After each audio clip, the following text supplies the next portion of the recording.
Listen. The traditional call to gather, the tower bell rings. Our pastor steps to the lectern and proclaims, "Let us worship God."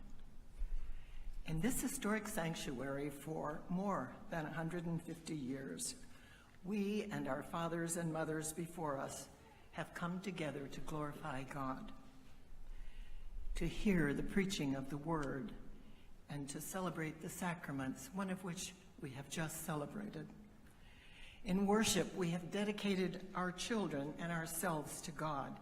We have married and given witness to the resurrection with memorial services for our departed loved ones.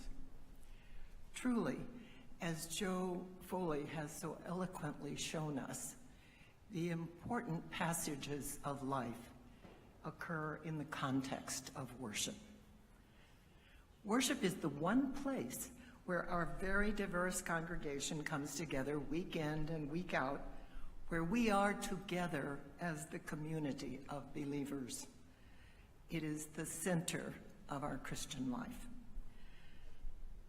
What takes you to that special private space which helps you glorify God and hear his word to you?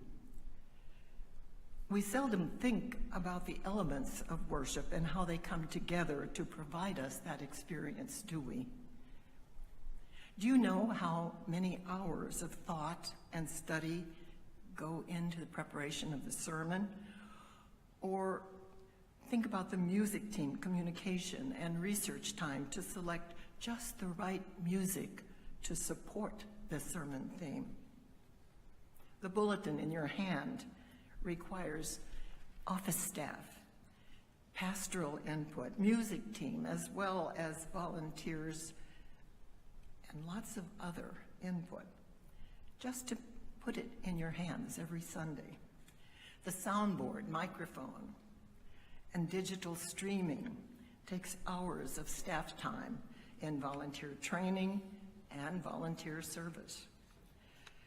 The maintenance staff works essentially around the clock to have things ready for Saturday night and the 3 Sunday services. Volunteers coordinate and provide floral tributes. Mindy gives an innovative children's sermon that resonates with adults as well as children. The CYF professional staff and volunteers fulfill the promise that we make at baptism to raise our children in the knowledge of God. How many volunteers did you see with the kids this morning? And they're still working. The glorious music that surrounds us is provided by a talented professional staff of Richard Rossi, Andrea Pope, led by Joe Grant. In my opinion, our dedicated choir members give way beyond the call of duty, giving countless hours to rehearsal and performance, including at special holiday times when most of us would rather be at home.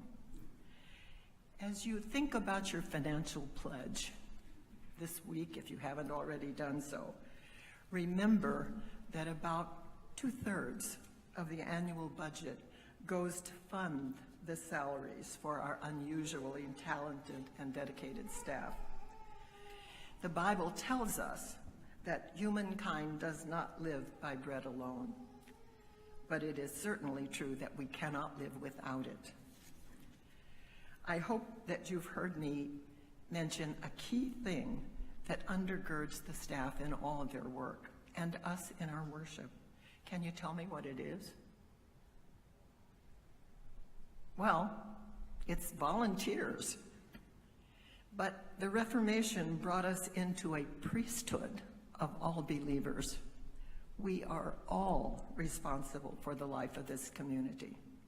So please complete the time and talent survey that came with your information. I hope you've had a chance to look at this.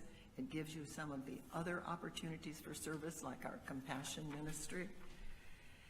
If you can serve as an usher, a liturgist, a communion server, a choir member, a soundboard tech, a bell ringer, anything else that this congregation congregation needs.